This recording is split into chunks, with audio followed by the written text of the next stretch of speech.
hampa, untuk video kali ni Ali nak tunjuk dekat hampa kita punya ocean pack. Okey, untuk kita punya ocean pack ni kita ada dua jenis warna tau, warna black dan warna grey tak hampa.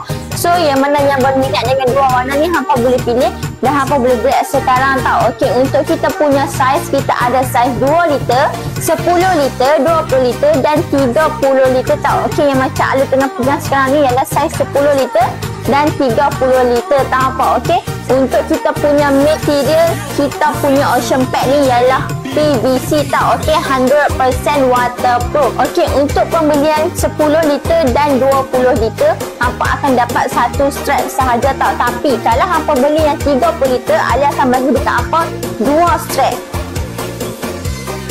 Okey, kalau hampa nak ketatkan kita punya ocean pack ni senang sahaja, hampa just letak sahaja barang yang hampa nak.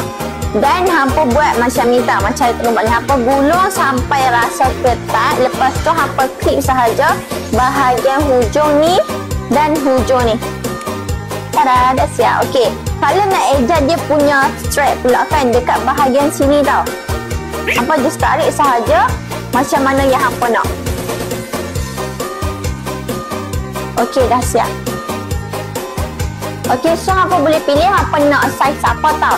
Kalau hampa berminat, hampa terus check dekat beg punya dekat bawah sekarang tau, sebelum kita punya stok kehabisan hampa. Okey, bye bye hampa. See you hampa dekat next video dia. Tunggu benda apa lagi Ali nak racun hampa. Okey, bye bye.